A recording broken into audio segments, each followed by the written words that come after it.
அனைவருக்கும் வணக்கம். கடகராசினியர்களுக்கு நிகழ்ந்து கொண்டிருக்கும் ஜூன் மாதம் 30ஆம் தேதி முடிவதற்குள் நிச்சயம் உங்களுடைய வாழ்வில் இவை நடந்தே தீரும். யாராலும் தடுக்க இயலாது. அந்த வகையில் கடகராசினியர்களுக்கு இந்த ஜூன் மாதம் 30ஆம் தேதி வரை உள்ள இத்தருணங்கள்ல என்ன மாதிரியான நன்மைகள் எல்லாம் ஏற்பட இருக்கு, கிரகநிலைகளின் ரீதியாக அமையிருக்கும், சாதகங்கள் என்ன, பாதகங்கள் என்ன, மேலும் என்ன மாதிரியான முன்னேற்றங்கள் எல்லாம் உங்களுடைய வாழ்வில் ஏற்பட இருக்கு. குறிப்பா இக்காலகட்டத்தை பொறுத்த வரைக்கும் கடகராசினியர்களுக்கு கிரகங்களுடைய சஞ்சார நிலைகள் என்ன என்று பார்க்கும்போது, மேஷத்தில் சுக்கிரனும் மிதுனத்தில் சூரியன், குரு, புதன் ஆகிய கிரகங்கள் இணைந்து சஞ்சரிக்கிறாங்க. சிம்மத்தில் கேதுவும் செவ்வாயும் இணைந்து சஞ்சரிக்கிறாங்க. கும்பத்தில் சனி பகவானும் ராகுவும் இணைந்து சஞ்சரிக்கிறாங்க. இந்த கிரகங்களுடைய சஞ்சார நிலைகளின் காரணமாக கடகராசினியர்களுடைய வாழ்வில் குடும்ப சூழ்நிலை ரீதியாக உத்தியோகம், தொழில், வியாபாரம், கலைத்துறை,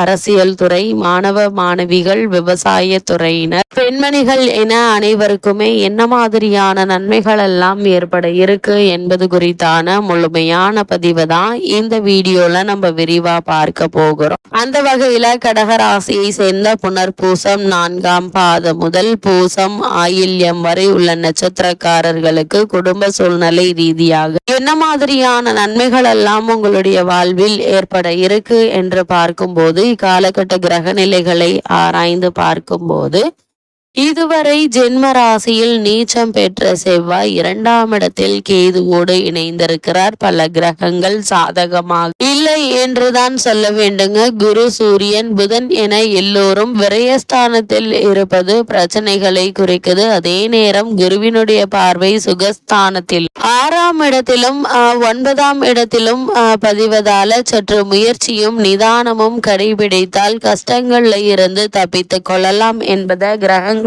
சஞ்சார நிலைகள் தெளிவாகவும் உறுதியாகவும் எடுத்து காட்டுதுங்க. அது மட்டும் இல்லாம அஷ்டம சனி, அஷ்டம ராகு மற்றும் செவ்வாயினுடைய பார்வை என பல கிரக நிலைகள் அனுகூலமற்று இருப்பதால் எதையும் பரபரப்போடு செய்ய வேண்டாங்க. புதிய முயற்சிகளை சற்று தள்ளி போடுங்க. கடகராசினியர்களை பொறுத்த வரைக்கும் இந்த ஜூன் மாதம் 30ஆம் தேதி வரை உள்ள தருணங்கள்ல குரு, சூரியன், புதன் என எல்லோரும் உங்களுடைய ராசிக்கு 12ஆம் இடத்தில் இருப்பதும் பிரச்சனைகளை குறிக்குதுங்க. அதே நேரம் குருவினுடைய பார்வை சுகஸ்தானத்தில் 6ஆம் இடத்திலும் 9ஆம் இடத்திலும் எழுவதால் சற்று முயற்சியும் நிதானமும் கடைபிடித்தல் கஷ்டங்கள்ல இருந்து தப்பித்துக் கொள்ளலாம் என்பதை கிரக நிலைகள் மீண்டும் மீண்டும் அறிவுறுத்தது. அது மட்டுமில்லாமல் அஷ்டம சனி, அஷ்டம ராகு மற்றும் செவ்வாயினுடைய பார்வை என பல கிரக நிலைகள் அனுகூலமற்று இருப்பதால் எதையும் பரபரப்போடு செய்ய வேண்டாங்க. புதிய முயற்சிகள் சற்று தள்ளி போடுங்க. மற்றவர்களை பற்றி தேவையில்லாத விமர்சனங்களை செய்து நீங்கள் மாட்டிக்கொள்ள வேண்டாம்.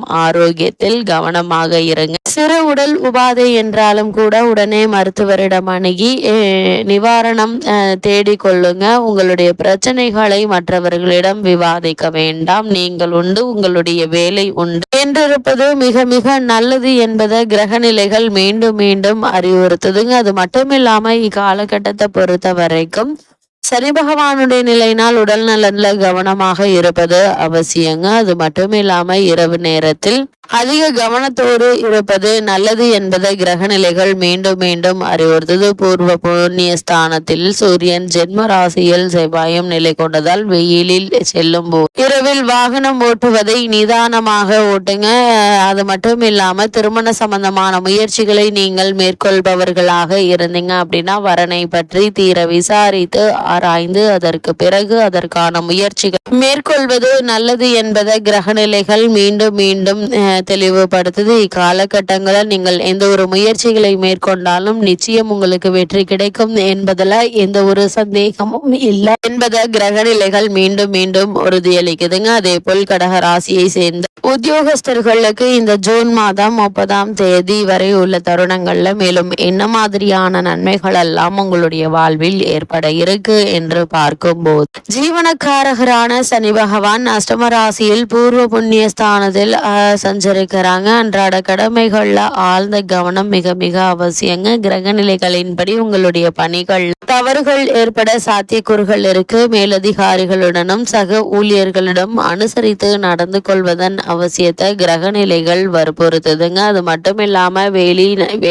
வெளிநாட்டு வேலைகளில் முயற்சி செய்து வரும் கடகராசி அன்பர்கள் இடைத்தரகர்களிடம் பணத்தை கொடுத்து ஏமாந்து விடுவதற்கான வாய்ப்புகள் அதிகம் இருக்கு. கூடுமான வரைக்கும் இடைத்தரகர்களை நம்ப வேண்டாம் என்பதை கிரக நிலைகள் மீண்டும் மீண்டும் அறிவுறுத்துதுங்க. அது மட்டும் இல்லாம கடகராசினியர்களை பொறுத்த வரைக்கும் தொழில் மற்றும் வியாபாரம் செய்பவர்களுக்கு இந்த ஜூன் மாதம் 30ஆம் தேதி முடிவதற்குள் மேலும் என்ன மாதிரியான நன்மைகள் எல்லாம் உங்களுடைய வாழ்வில் ஏற்பட இருக்கு என்று பார்க்கும்போது உற்பத்தியையும் விற்பனையையும் முன்கூட்டியே சந்தை நிலவரத்தை கேட்டறிந்து அதற்கேற்ப அளவோடு வைத்துக் கொள்வது நல்லதுங்க. நஷ்டம் ஏற்படுவதை தவிர்க்க உதவும். சூரிய அனுகூலமாக இல்லாததால் நிதி நிறுவனங்களுடைய ஒத்துழைப்பு குறையுங்க. புதிய முதலீடுகளை இக்காலகட்டத்தில் நிறுத்தி வைப்பது நல்லது. கடன் கொடுப்பதையும் கடன் வாங்குவதையும் தவிர்ப்பது அவசியம் என சம்பந்தப்பட்ட கிரக நிலைகள் எடுத்துக்காட்டுது. வெளி மாநிலங்களிலிருந்து வந்து பணியாற்றும் ஊழியர்களினால் பிரச்சனைகள் ஏற்படக்கூடுங்க. அத்தகைய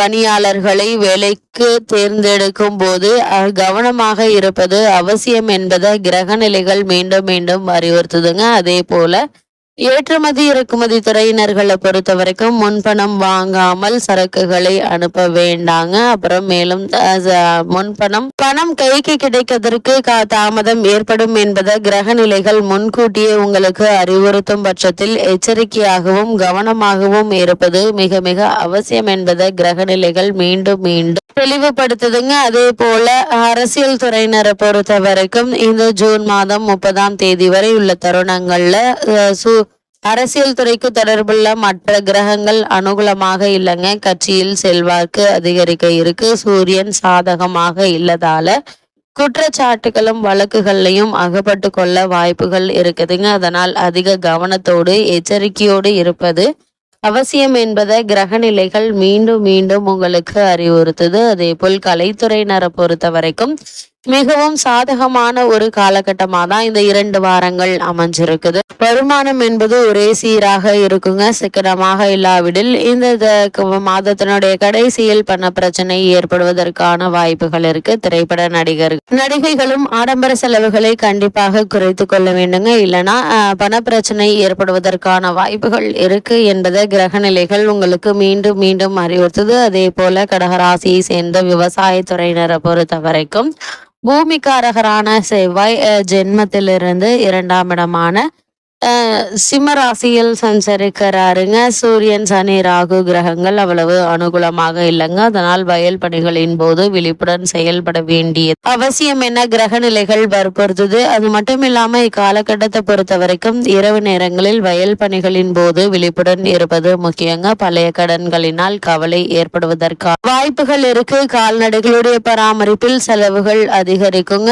இருந்தாலும் நஷ்டம் ஏற்படுவதற்கான வாய்ப்புகள் இல்லை. அதே போல கடகராசியை சேர்ந்த பெண்மணிகளை பொறுத்த வரைக்கும் குரு பகவான் ஒருவரே உங்களுக்கு அனுகூலமாக சஞ்சரிக்கிறார். சுக்கிரன் சனி பகவான் ராகு ஆகிய வீரியமுள்ள கிரகங்கள் அவ்வளவு சாதகமாக இல்லைங்க. ஜென்ம ராசியில் அக்னி கிரகம் ஆகிய செவ்வாய் சஞ்சரிப்பதும் ஆரோக்கியத்தில் நீங்கள் கவனமாக இருக்க வேண்டியதன் அவசியத்தை அறிவுறுத்தது. உடல் நலன்ல கவனமாக இருக்க வேண்டுங்க. சிறு உபாதையானாலும் மருத்துவருடைய ஆலோசனையை பெற வேண்டும். கைப்பணத்தை எண்ணி செலவழிக்க வேண்டும் என்பதை கிரக நிலைகள் தெளிவுபடுத்துதுங்க. இக்காலகட்டத்தை பொறுத்த வரைக்கும் கடகராசினியர்களுக்கு கிரக நிலைகளின் ரீதியாக கூறப்படும் பரிகாரம் என்ன என்று பார்க்கும்போது தினமும் காலையில் சிறிது பருப்பு நெய்யில் சேர்த்த 5 சாத உருண்டைகளை காகத்திற்கு வைத்து வாங்க. எண்ணற்ற நன்மைகள் உங்களுடைய வாழ்வில் ஏற்படும்.